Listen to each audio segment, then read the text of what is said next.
Cześć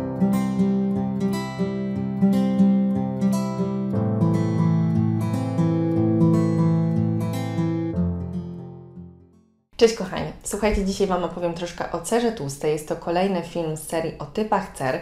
Już powstał jeden film o cerze suchej, jak i odwodnionej, a tam też wspominałam, że cera odwodniona może też być tłusta, dlatego też zajrzyjcie tam koniecznie. No i też mam film o cerze normalnej, czyli tej takiej naszej idealnej, do której dążymy, więc też tam możecie sobie zobaczyć, jak taka skóra powinna wyglądać.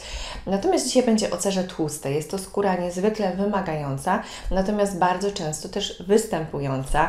Bardzo często występuje u mężczyzn, ale u kobiet również jak najbardziej się zdarza. Bardzo często też występuje u nastolatków, u młodych osób, które właśnie dojrzewają, hormony szaleją. Też Wam dzisiaj powiem właśnie, jaki wpływ hormony mają na przetłuszczanie się skóry. Też Wam powiem, czy ta skóra już jest tak dożywotnio, czy możemy coś z tym zrobić. Także oglądajcie koniecznie. Zacznijmy od tego, dlaczego w ogóle cera tłusta jest tłusta, dlaczego się przetłuszcza. No przede wszystkim to jest związane z taką nadmierną aktywnością naszych gruczołów łojowych. Jak pewnie wiemy, może część nie, ale gruczoły łojowe występują tak naprawdę prawie na całym naszym ciele.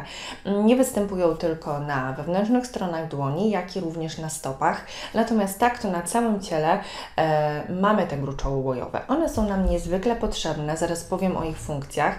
Natomiast właśnie tam, gdzie mamy ich więcej, tam ta skóra może się troszeczkę bardziej przetłuszczać. Jeżeli mamy problem właśnie ze skórą tłustą, to jest związane z taką nadmierną reaktywnością gruczołów łojowych. Po prostu gruczoły łojowe zbyt szybko pracują, zbyt intensywnie i wydzielają bardzo duże ilości łoju, sebum, to ta nazwa jest zamiennie i to w efekcie powoduje taką błyszczącą, przytłuszczającą, świecącą się skórę. Najwięcej gruczołów łojowych właśnie mamy m.in. w strefie T, czyli tutaj czoło, nos i broda. To jest taki popularny obszar. Natomiast również osoby ze skórą tłustą mają często przytłuszczającą się klatkę piersiową czy plecy. Tam ta właśnie aktywność gruczołów łojowych jest wzmożona. W ogóle gruczoły łojowe wraz z mieszkami włosowymi tworzą taki właśnie aparat, który jest ze sobą ściśle połączony i z mieszka włosowego wychodzi włos, natomiast przy nim jest gruczoł łojowy, który ten włos i skórę natłuszcza i nawilża. Więc jak możecie się domyślić, właśnie ma funkcję taką ochronną, powlekającą, nawilżającą, natłuszczającą. Po prostu nasze sebum chroni nas przed czynnikami zewnętrznymi. Ja o tym co nieco wspominałam w moim filmie o budowie skóry czy o skórze suchej. W ogóle sebum jest jedną tak naprawdę z substancji z bariery hydrolipidowej, czyli ta nasza powłoka właśnie ochronna, o którą należy dbać. No to właśnie jest nasze sebum, więc jest to bardzo potrzebne do takiej ochrony, a także przed tym, aby nasza woda z organizmu nie uciekała, ze skóry nie uciekała i żeby nasza skóra była odpowiednio nawilżona. Bardzo często, jeżeli mamy właśnie zaburzoną tą barierę hydrolipidową, to również nasza skóra może reagować w ten sposób, że zaczyna się jeszcze bardziej przetłuszczać. I właśnie osoby ze skórą tłustą mają ten problem, jeżeli za mocno tą skórę wysuszają, naruszają tą barierę hydrolipidową, to tak naprawdę właśnie efekt jest odwrotny od zamierzonego. Ona wcale nie jest matowa, tylko zaczyna jeszcze więcej produkować tego łoju i sebum. Skład naszego sebum to przede wszystkim trójglicerydy, to woski, to wolne kwasy tłuszczowe, to skwalen, także troszkę tego jest. I jeżeli chodzi też o funkcje gruczołów łojowych, oprócz tej funkcji ochronnej tego sebum, to również mają bardzo ważną funkcję, może nie każdy o tym wie, ale transportują witaminę E wyżej do naskórka. A jak wiemy, witamina E jest witaminą młodości, jest nam niezwykle potrzebna. Ponadto też gruczoły łojowe regulują androgeny, czyli takie hormony męskie, ale to może być mylące, ponieważ kobiety również mają androgeny. Oczywiście też może być w tę stronę, że to właśnie hormony wzmagają bądź hamują pracę gruczołów łojowych, ale o tym za moment. Wracając jeszcze do gruczołów łojowych, to są gruczoły holokronowe, które właśnie mamy prawie na całym ciele. Mają niezwykle istotne funkcje, natomiast też z takich ciekawostek najbardziej aktywne są tak naprawdę w wieku takim noworodkowym, niemowlęcym, w tych pierwszych miesiącach życia oraz jeszcze w życiu płodowym w trzecim trymestrze ciąży. Później stopniowo stopniowo te gruczoły zaczynają się troszeczkę spowalniać, ich praca trochę zaczyna być zahamowana. No i wtedy właśnie takie kilkuletnie dziecko ma taką najniższą aktywność gruczołów łojowych. Natomiast później, w okresie pokwitania, w okresie dorastania, dojrzewania, no to wtedy hormony znowu zaczynają szaleć i wtedy gruczoły łojowe wzmagają na sile i wtedy bardzo często właśnie u nastolatków można zaobserwować przetłuszczającą się skórę. Właśnie z tego powodu, właśnie za pomocą tych hormonów szalejących. Jeżeli chodzi o mężczyzn, to u nich nawet do 80 ta aktywność gruczołów łojowych może być intensywna, a później spada. U kobiet jest to szybciej, bo zwykle do maks 60 ta aktywność gruczołów jest mocniejsza, a później gwałtownie spada. Więc też to jest takie ciekawe, że w zależności też od okresu, w jakim jesteśmy, życia, no to też ta aktywność gruczołów może być inna. Co ważne, właśnie hormony regulują wydzielanie sebum przez gruczoły łojowe. Jeżeli chodzi o takie hormony, które wzmagają wydzielanie łoju, no to są na pewno androgeny, czyli te hormony tak zwane męskie, ale tak jak mówiłam, kobiety również te hormony posiadają, ale także progesteron, tak samo prolaktyna, także bardzo często, że też w okresie ciąży możemy zaobserwować różne takie wahania w skórze i przetłuszczającą się skórę również, a co za tym idzie często jakieś problemy skórne, no bo właśnie te hormony nam szaleją. Ale co ciekawe, również glikokortykosteroidy, kortyzol. Kortyzol jest hormonem stresu, tak w ułatwieniu można powiedzieć, dlatego też mówi się, że stres również wzmaga przetłuszczanie się skóry i ten, kto ma problem z tłustą skórą, no to właśnie w takich warunkach stresowych jeszcze bardziej może to przybrać ten problem na sile. Natomiast są też hormony, które z kolei hamują wydzielanie gruczołów łojowych i to są m.in. estrogeny, wszystkie te antyandrogeny. Także to w ramach takich ciekawostek, bo hormony mają tutaj ogromny na to wpływ. Także jak mogliście wywnioskować, możemy mieć problem z taką przetłuszczającą się skórą, bo nawet nie powiem tłustą, tak po prostu okresowo, czyli na przykład w okresie ciąży, kiedy mamy zaburzenia hormonalne, ale także właśnie w okresie takiego dojrzewania u nastolatków. Później te problemy mogą minąć, jeżeli wszystko się oczywiście wyreguluje. Natomiast mamy też bardzo często skórę tłustą po prostu genetycznie. I większość osób, która całe życie praktycznie zmaga się z cerą tłustą, no to właśnie mają genetycznie, w prezencie. No tak po prostu jest i często kiedy nasi na przykład rodzice mają tłustą skórę, my najpewniej też taką możemy mieć. Ale pytanie, czy można coś z tym zrobić? No jak najbardziej tak. Tutaj z pomocą przychodzi codzienna pielęgnacja. Jeżeli będziemy wiedzieli, jak o tą skórę zadbać, co robić, a czego nie, no to wtedy jak najbardziej ona może nam się wyregulować i nie będzie nam się już tak przetłuszczała. Więc ja Wam kilka wskazówek oczywiście dam. Powiem na koniec też, jaka taka przykładowa tak naprawdę pielęgnacja powinna wyglądać, no bo każdy jest też inny i stopień nasilenia też przetłuszczania oczywiście może być różny. Natomiast ważne jest to, że właśnie może być to taki problem przejściowy, ale może być to problem po prostu na stałe w nas, natomiast z pielęgnacją możemy ten stan skóry znacznie poprawić. Jeszcze też jest ważne, że możemy mieć taki okres przejściowy, jeżeli chodzi o przetłuszczanie się skóry, czy na przykład mamy skórę tłustą, ale ona jeszcze bardziej się przetłuszcza w pewnym okresie, kiedy na przykład nieprawidłowo właśnie dbamy o skórę i nadmiernie ją wysuszamy, naruszamy barierę hydrolipidową, nie nawilżamy tej skóry, zapominamy też o tłustych takich składnikach, no to wtedy właśnie nasza bariera hydrolipidowa może być słabsza i skóra nam robi wtedy troszkę, można powiedzieć, na złość, choć tak naprawdę nie robi na złość, tylko się po prostu broni i zaczyna jeszcze większe ilości sebum po prostu wydzielać. Więc efekt jest tak naprawdę odwrotny od zamierzonego, więc tego nie róbcie. Jak w ogóle dowiedzieć się, czy mamy cerę tłustą? Oczywiście, jeżeli mamy bardzo przetłuszczającą się cerę, no to zapewne to po prostu czujemy. Makijaż nam spływa, nie możemy dobrać odpowiedniego podkładu, kremu, drażnią nas wszystkie jakieś tłuste kremy, rano się budzimy i mamy właśnie mnóstwo tego sebum na twarzy. Natomiast też chciałam zwrócić na taką uwagę na to, żeby nie mylić też na przykład potu z sebum. I bardzo często, kiedy mamy lato i ta twarz jest też spocona, to wydaje nam się, że możemy mieć cerę tłustą i jakiś problem. No nie do końca tak jest, ponieważ mamy jeszcze ten pot. Dodatkowo też trzeba wspomnieć o tym, że w ogóle sebum zmienia trochę konsystencję latem, kiedy mamy ciepłe temperatury, że tak powiem, wysokie temperatury. Więc wtedy zamiast takiej troszeczkę lepkiej konsystencji, nasze sebum jest bardziej płynne i wtedy możemy też się właśnie bardziej świecić i to może spowodować to, że nam się wydaje, że mamy cerę tłustą. Natomiast tak nie jest, musimy zwrócić na to uwagę. Najlepiej sprawdzić, czy mamy cerę tłustą tak naprawdę rano, po przebudzeniu, kiedy wieczorem mieliśmy oczywiście cały rytuał oczyszczania. Rano sprawdzamy, ile tego sebum zostało wyprodukowane. Jeżeli dużo, jeżeli mamy bardzo mocno świecącą twarz, no to rzeczywiście najprawdopodobniej mamy tą cerę tłustą. Ponadto też możemy po umyciu twarzy, dokładnym umyciu twarzy, ale nie takimi mocnymi detergentami oczywiście, nie takimi wysuszającymi i poczekać przynajmniej kilkadziesiąt minut i zobaczyć, ile tego sebum zostało wyprodukowane. Jeżeli nieznacznie, no to nie powinniśmy mieć cery tłustej. Natomiast jeżeli rzeczywiście widzimy, że się po chwili, czy po jakiejś chwili nieco dłuższej znowu świecimy, no to wtedy najpewniej rzeczywiście mamy wzmożoną aktywność gruczołów łojowych.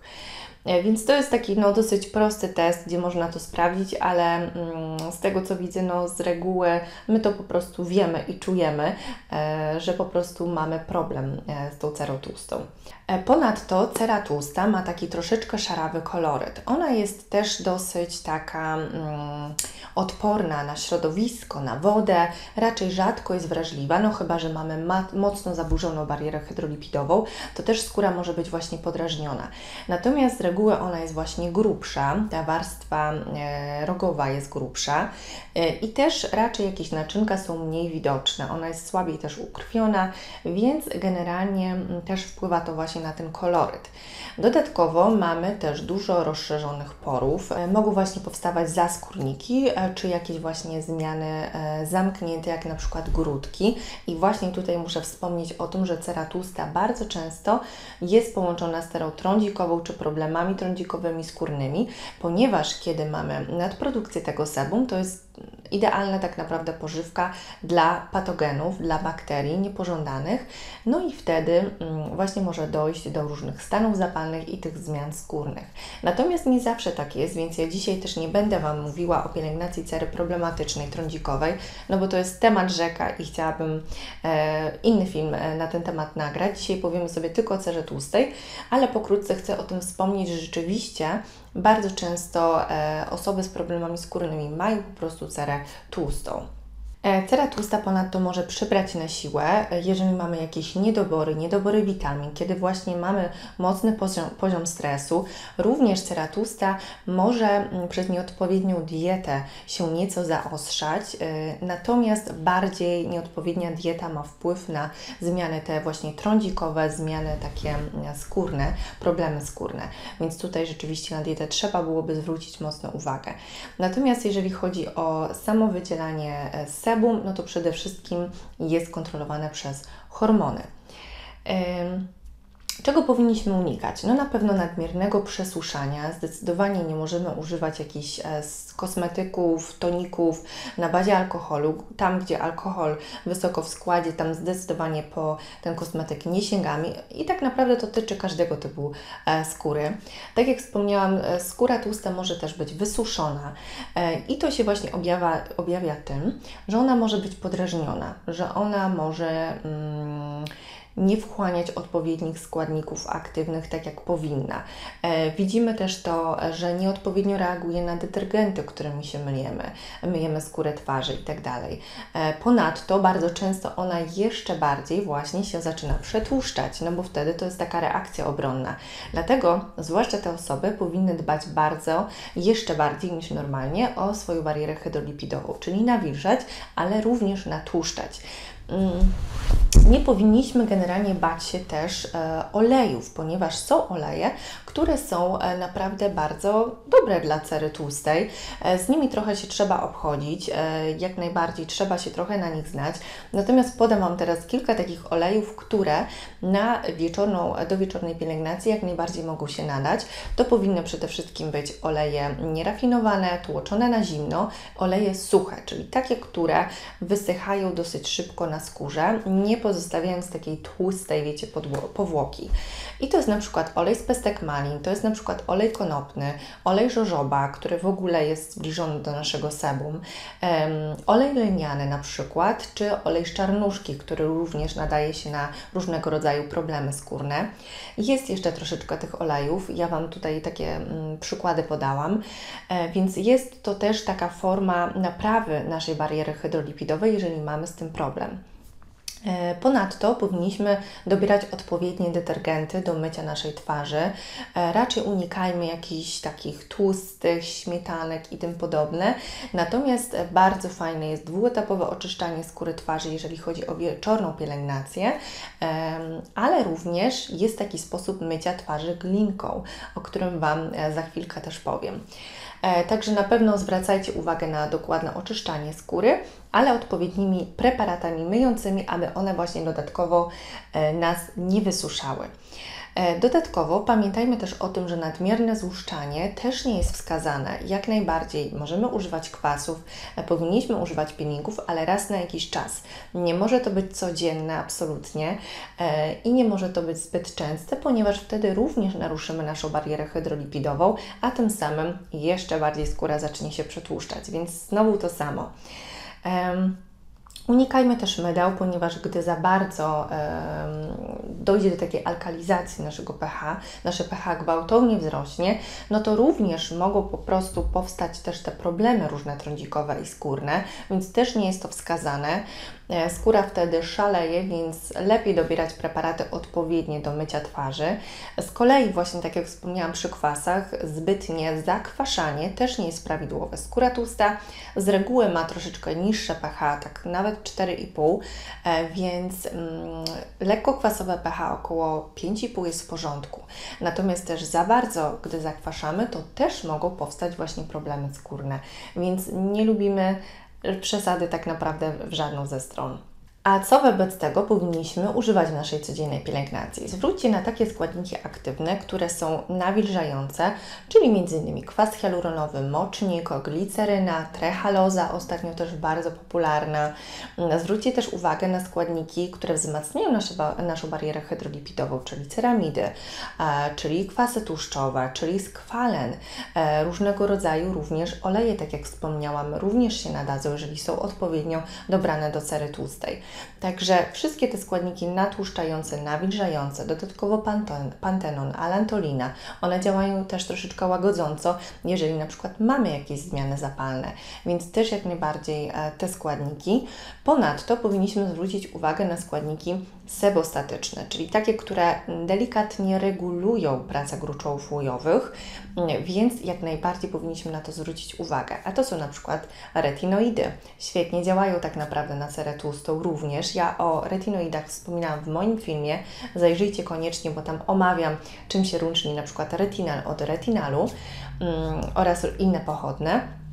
Ale możecie też zastosować na przykład fiołek trójbarwny, związki cynku. Ponadto kwas azelainowy, kwas salicylowy to są rewelacyjne składniki właśnie do cery tłustej. Babka lancetowata też działa tak sebostatycznie, czy jakieś ziarna lnu również. Wspominałam wcześniej o oleju lnianym, więc to wszystko jest też ze sobą połączone. Niacynamid, który też jest genialny. Także jest sporo tych składników, które mogą działać właśnie sebostatycznie i regulująco na nasze sebum. Nie wspominam o takich składnikach bakteriostatycznych, przeciwzapalnych, ponieważ nie mówimy tutaj o cerze trądzikowej. Cera trądzikowa oprócz tego, że ma problem właśnie z wydzielaniem, nadmiernym często wydzielaniem gruczołów łojowych, no to również ma problemy w keratynizacji. Natomiast to są dodatkowe problemy, o tym opowiem w innym filmie. Zwróćcie też na takie składniki uwagę jak witamina C, również mówiłam w moim filmie o różnych pochodnych i tam jest też kilka pochodnych doskonałych do cery tłustej. Ale zwróćcie też uwagę na takie składniki jak na przykład oczar wirginiński, jak lukrecja, jak na przykład olejek z drzewa herbacianego. To też są składniki bardzo pozytywnie wpływające właśnie na cerę tłustą.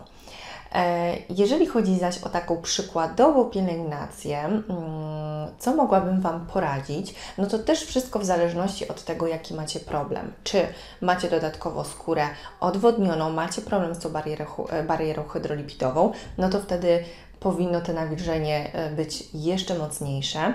Natomiast jeżeli nie, no to możecie też się bardziej jeszcze skupić na składnikach tych na przykład sebostatycznych czy złuszczających. Więc tak, jeżeli chodzi o taką przykładową poranną pielęgnację, no to jak budzicie się rano, rzeczywiście zaleciłabym tutaj umycie twarzy preparatem, jakimś takim delikatnym pianką, żelem, ale najfajniejszym sposobem są glinki. W ogóle glinki są rewelacyjne do cery tłustej, ponieważ one dodatkowo ściągają nasze pory. Nie powinno być zbyt mocnego ściągnięcia i wysuszenia, ale na przykład glinka biała jest bardzo delikatna, nadaje się do każdego typu cery i możemy sobie przygotować taką glinkę, wmasować ją w twarz, a później spłukać. Więc takie poranne mycie twarzy glinką naprawdę rewelacyjnie się sprawdza właśnie przy cerze tłustej. Jeżeli nie chcecie użyć tego sposobu, no to możecie rano, żeby ten nadmiar sebum usunąć, jakąś delikatną pianką bądź żelem sobie tą twarz umyć. Następnie przydałby się tonik, natomiast tak jak wspominałam w moim filmie o tonikach, nie jest to konieczność, jeżeli nie macie problemów skórnych, no bo jeżeli macie jakieś problemy trądzikowe, no to wtedy raczej zaleciłabym Wam tonik. Natomiast jeżeli nie, nie jest to konieczne, ale jest wiele naprawdę fajnych toników, które dodatkowo nawilżają, działają też sebostatycznie. Ja podawałam pewne przykłady właśnie w moim filmie o tonikach, więc zajrzyjcie. Ale no, umówmy się, to jest pewien dodatek. Natomiast następnie fajnie jakbyście zastosowali serum, na przykład z witaminą C, jeżeli chcecie zadziałać przeciwstarzeniowo dodatkowo, albo możecie zastosować na przykład niacinamid, czyli tutaj bardziej działanie sebostatycznie, albo jeżeli macie właśnie wysuszoną skórę, chcecie ją jeszcze bardziej nawilżyć, no to jakieś serum na przykład z kwasem hialuronowym, więc to wszystko w zależności od potrzeb. A później czas na lekki krem dzienny. Więc krem na dzień powinien być dosyć lekki, nie powinien być zbyt tłusty, więc te wszystkie składniki nawilżające, o których wcześniej mówiłam, mogą tutaj być. Natomiast raczej lekka konsystencja, a następnie krem z filtrem. No chyba że macie takie połączenie, że krem idealny jest jednocześnie kremem z filtrem, jak i kremem takim na dzień. Pamiętajcie o kremach z filtrem, z tego względu, że cera tłusta też nie lubi promieniowania UV i naprawdę, gdy nie będziemy o to dbali, to ona może jeszcze więcej tego łoju produkować. Taki efekt wysuszenia, to co kiedyś polecano, to jest tylko na moment, a później te lato mija i wszystko wzmaga na sile. Dlatego też nie stosujcie tego sposobu, zwłaszcza też na jakieś zmiany trądzikowe. No więc tak, to jest taki przykład pielęgnacji właśnie porannej. Natomiast jeżeli chodzi o wieczór i nosicie makijaż, no to zdecydowanie dwuetapowe oczyszczanie twarzy. W ogóle metod oczyszczania twarzy jest jest kilka, może tak. Natomiast dwuetapowe oczyszczanie rzeczywiście jest bardzo dokładne i zwłaszcza jeżeli nosicie makijaż i te filtry i tak dalej, no to rewelacyjnie zmywa te wszystkie zanieczyszczenia, no i zanieczyszczenia też środowiskowe. Dlatego też to bym zalecała, czyli na początku jakiś preparat olejowy, później go zmywacie, a później nakładacie jakąś na przykład piankę, żel, emulsję i później ją zmywacie. Pamiętajcie, aby to były produkty przeznaczone do twarzy, żeby miały łagodne detergenty, żeby właśnie Was nie ściągały. Nie powinniście czuć takiego uczucia mocnego ciągnięcia skóry, no bo to oznacza, że coś tutaj poszło nie tak. Oczywiście delikatne, tak jak przy glinkach na przykład, tak, ale nie powinno być zbyt mocne. No i następnie zastosujcie tonik, jeżeli chcecie, ten co był rano, jeżeli nie, to nie. No i następnie czas na serum. Serum wieczorne może być też w zależności od potrzeb. Możecie stosować na przykład retinol bądź retinal, więc wtedy właśnie on koniecznie na wieczór. Bardzo dobrze się zresztą sprawdza przy cerze tłustej. Albo witaminę C, jeżeli na przykład rano stosowaliście coś innego, albo niacinamid, jeżeli nie stosowaliście go rano, więc też jest tutaj do wyboru, do koloru, w zależności jaki efekt chcecie osiągnąć, albo właśnie te nawilżające serum, więc możecie sobie to pozamieniać, że rano na przykład nawilżające, wieczorem sobostatyczne albo na odwrót. No i następnie przychodzi czas na krem wieczorny i on już powinien być dosyć bogaty i bardziej tłusty. Nie bójcie się tutaj ceramidów, nie bójcie się tutaj cholesterolu, skwalanu. Te wszystkie składniki odbudowują naszą barierę hydrolipidową, więc nam są niezwykle potrzebne, więc nie bójcie się tego na wieczór, a nawet jeżeli macie problem właśnie z tym takim odtłuszczeniem i chcecie tą skórę zregenerować, no to tak jak wspominałam, olej jak najbardziej wieczornej pielęgnacji się przyda. Nakładacie go przed nałożeniem kremu, na koniec nakładacie krem wieczorny. Także wszystko jest tutaj ruchome, nie ma takiej jednej stałej pielęgnacji. To wszystko zależy, tak jak wspominałam, jakie macie potrzeby skórne. Jeżeli chodzi o takie dodatki, że tak powiem, no to uważajcie na peelingi. Peeling powinniście wykonywać maksymalnie raz w tygodniu. Naprawdę nie ma sensu robienia go częściej. Do tego typu cery może być enzymatyczny, ale może być też taki drobnoziarnisty. Raczej unikajcie tych takich gruboziarnistych peelingów. One też mogą podrażnić skórę. Natomiast nie róbcie ich zbyt często, bo to też może być błędne koło i po prostu Wasze gruczoły łojowe się zbuntują. Tak samo kwasy, tak jak wspominałam, nie przesadzajmy z kwasami, raz na jakiś czas, najlepiej kwasy gabinetowe, chyba że stosujemy też na przykład jakieś serum z kwasem salicylowym czy krem, no bo jak najbardziej on jest wskazany przy cerze tłustej, no to wtedy też ostrożnie. Jeżeli chodzi o takie w ogóle zabiegi gabinetowe, no to przede wszystkim właśnie kwasy, zabiegi z użyciem retinolu jak najbardziej tutaj wchodzą w grę, ale ponadto również możemy zastosować na przykład prądy Derasolvala, który dodatkowo fajnie działa na cerę trądzikową, cerę taką właśnie z problemami skórnymi, ale też na cerę tłustą. No i ponadto wszelkie zabiegi z kosmetyki białej, czyli takie zabiegi, które dodatkowo wyregulują nasze sebum i naszą skórę dodatkowo nawilżą i odświeżą. Także bardziej takie delikatne zabiegi tego typu. Możecie też zastosować oczywiście zabiegi z pogranicza medycyny estetycznej czy mezoterapię głową, mikroigłową, jak najbardziej to też jest na tak. Także podsumowując, pamiętajcie, aby o tą skórę również dbać, jeżeli chodzi o poziom nawilżenia, o poziom natłuszczenia. Pamiętajcie też, żeby za bardzo jej nie wysuszać, jej nie złuszczać zbyt mocno. Żadna przesada w żadną ze stron nie jest dobra, dlatego też pamiętajcie o takiej równowadze. Naprawdę dajcie sobie czas przynajmniej miesiąca i zobaczcie, czy ta zmieniona pielęgnacja Wam właśnie pomogła. Czytajcie składy kosmetyków, uważajcie na wysoko zawarte w nich alkohole, to jest bardzo istotne, także naprawdę powinna być poprawa. Jest poprawa, jeżeli ta pielęgnacja jest prawidłowo ułożona, ale oczywiście nie od razu Rzym zbudowano, należy troszkę się uzbroić w cierpliwość. Także dajcie mi znać, czego Wy używacie do swojej skóry tłustej, jaką macie przykładową pielęgnację. Chętnie się z tym zapoznam. No i oczywiście dawajcie mi znać, jakie filmy byście chcieli zobaczyć na tym kanale, jaki temat chcielibyście jeszcze tutaj poruszyć i o czym usłyszeć. Ja tymczasem się z Wami żegnam. Zachęcam do subskrypcji, łapek w górę, jeżeli Wam się ten materiał podobał, no i komentowania. Zapraszam i do zobaczenia. Buziaki!